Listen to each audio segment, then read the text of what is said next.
Hello, ladies and gentlemen, and welcome to another weekend's action from Ultimate Racing League. I hope you all had a wonderful weekend. We are here recapping the action from this Sunday's race at Trial Mountain.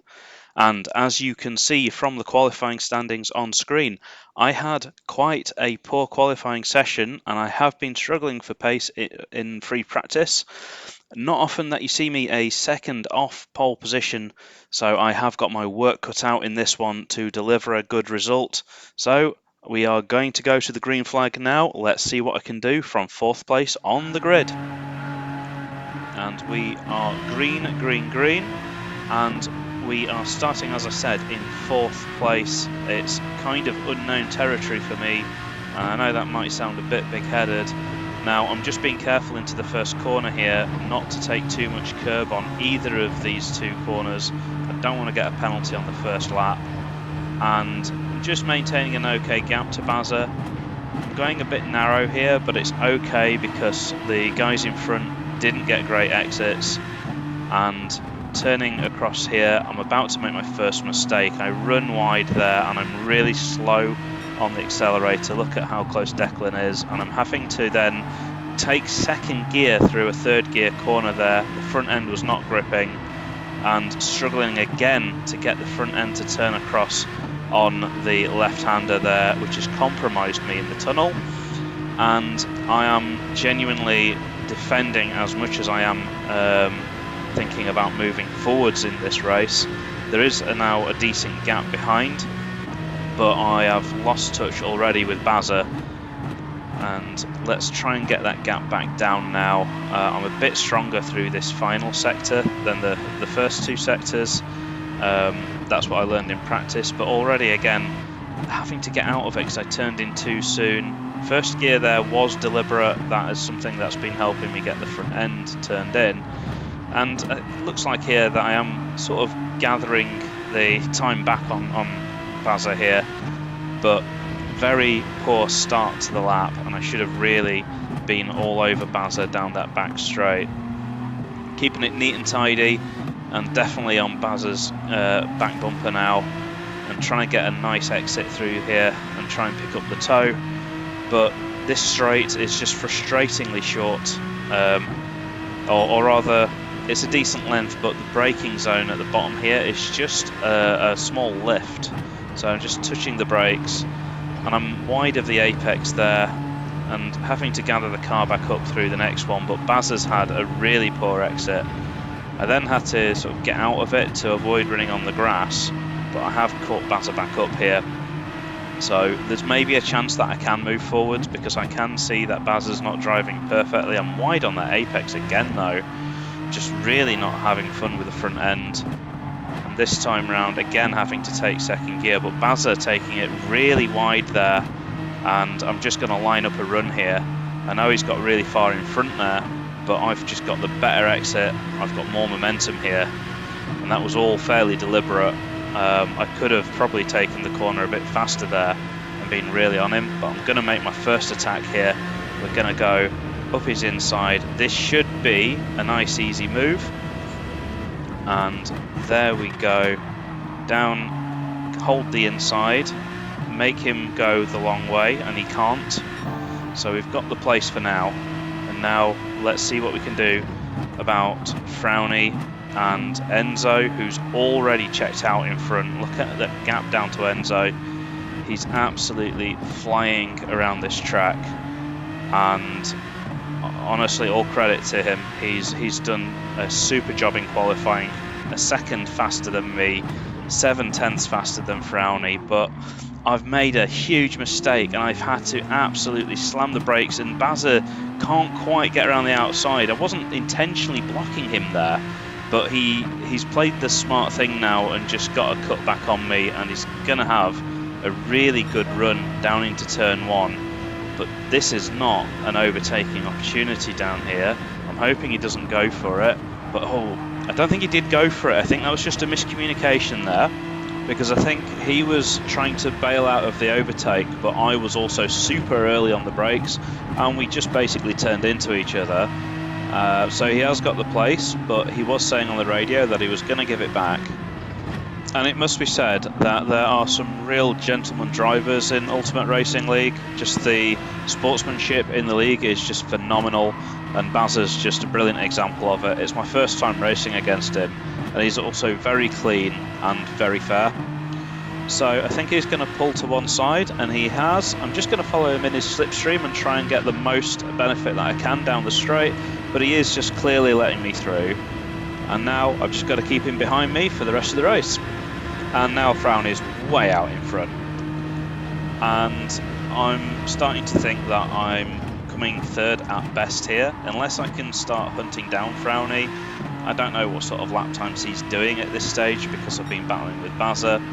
And I am just thinking to myself, well, Bazza could potentially keep up with me as well. Just reflecting, by the way, something funny I think that Bazza said was that I was a bit slower through turn 1 than he was expecting. Maybe my reputation's just preceding me too much. I was just having a really bad day. But anyway, coming up to the Doom corner. So this time I don't run wide. But do I get a good exit? I do.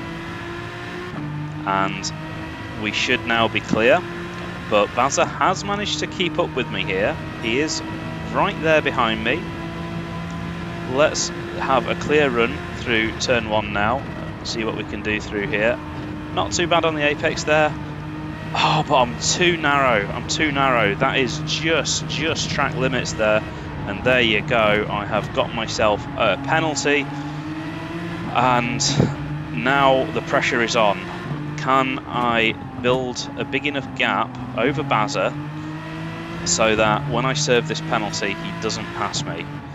That's now my goal. I'm still having to take second through there, even though I'm on the soft tyres, which is just terrible. But got a decent exit this time through here, but so did Bazza. He's staying with me down here.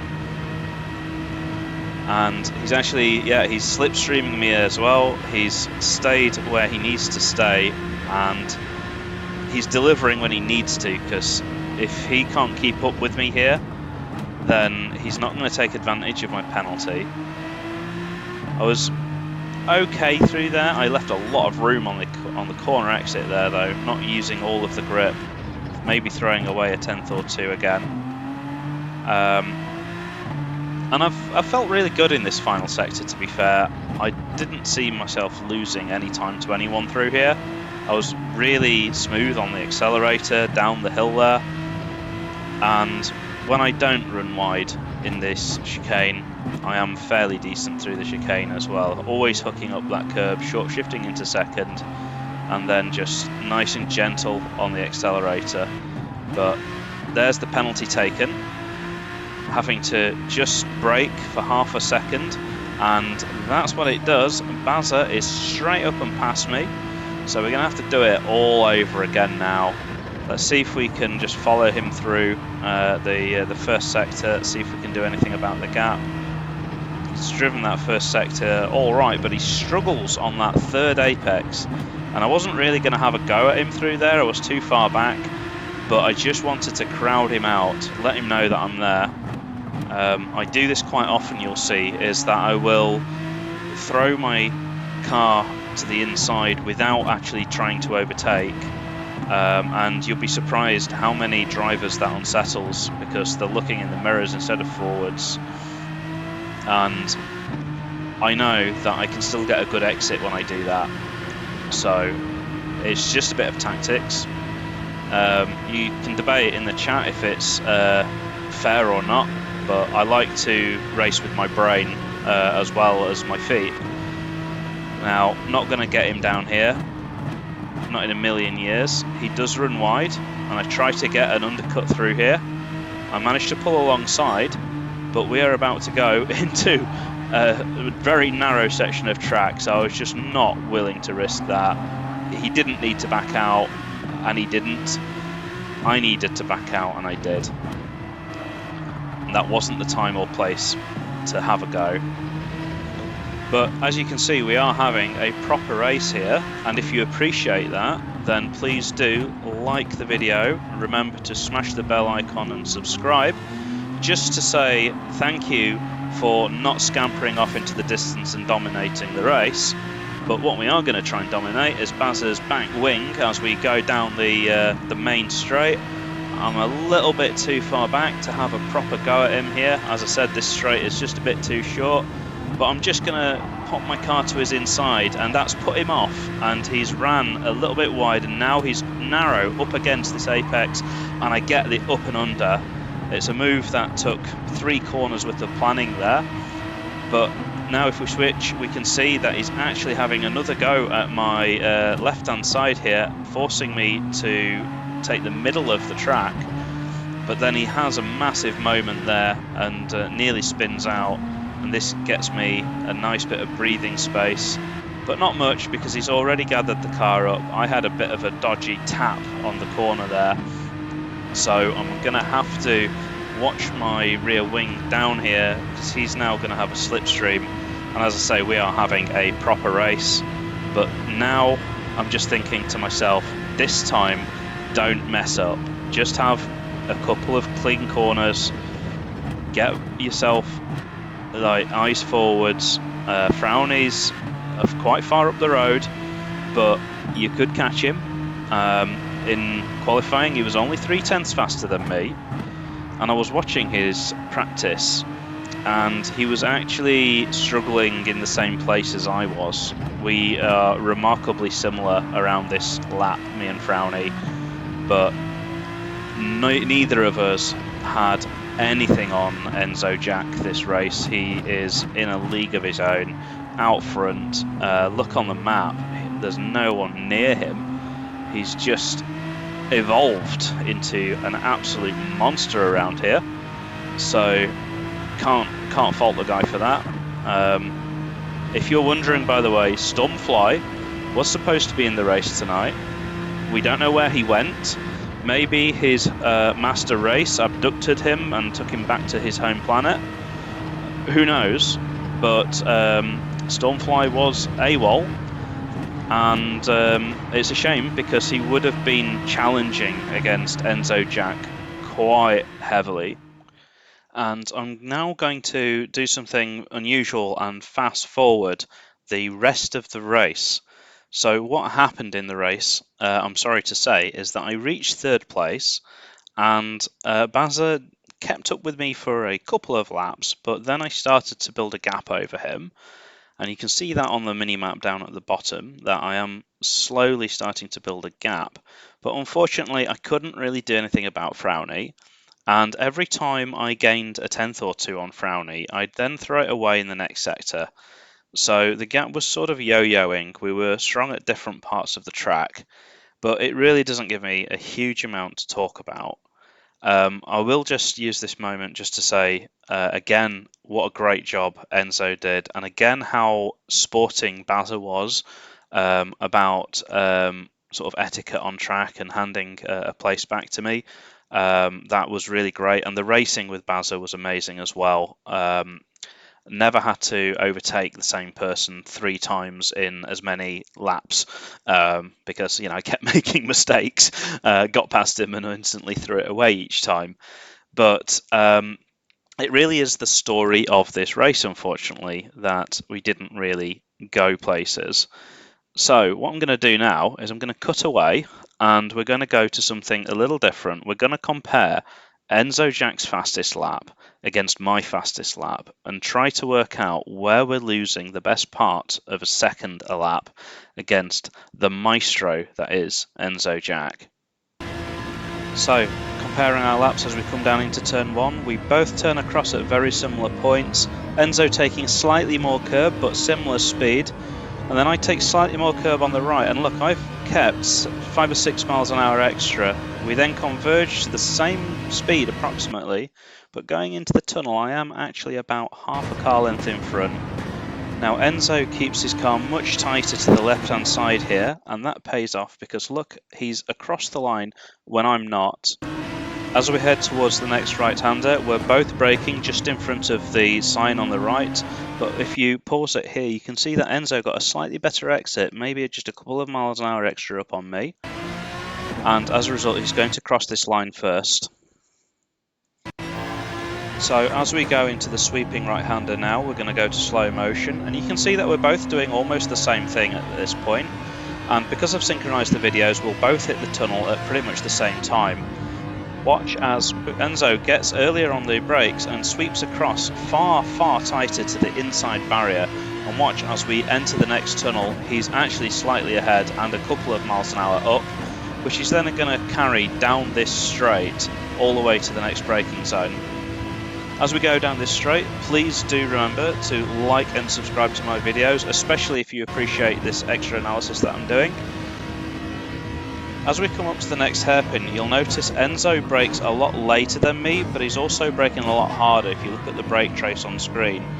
And I'm trying to trail brake and pick up the throttle early, but in his approach he gets a better exit, and although we both reach this sign at the same time, he's doing 3 miles an hour extra.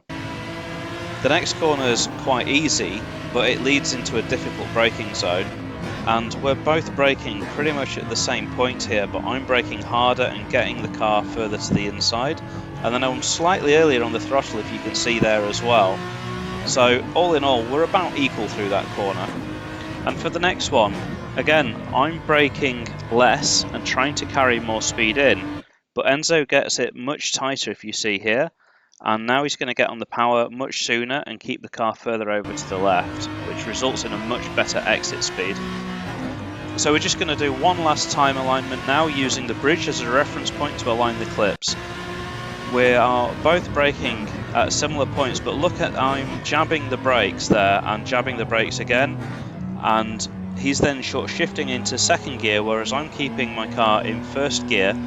I'm then shifting up to second between the apexes, but we're both sweeping across at roughly the same point and carrying roughly the same exit speed. So I'd say we were about equal through the chicane at the end of the lap, but the lap time stacks up and he has gained 7/10 on me throughout the lap. So, switching abruptly back to the end of the race, I promise you nothing happened in the 7 laps between where I cut the video and the end. We're coming up to the final chicane on the final lap, and Enzo Jack unsurprisingly won it from Frowney, with myself bringing it home in 3rd place. It was a lonely podium for me. Bazza did kind of keep a few seconds behind me there, but I was just glad to bring it home in 3rd place and limit the damage from this race, because I really wasn't on form. Or you could just argue that Enzo and Frowney were just in a different league, whichever way you want to look at it. Well done to Bazza for that incredible drive to 4th place and keeping me on my toes there. But that is where we're going to finish the video. I hope you enjoyed this one. I will be back shortly with the second race, and I hope that you join me for that.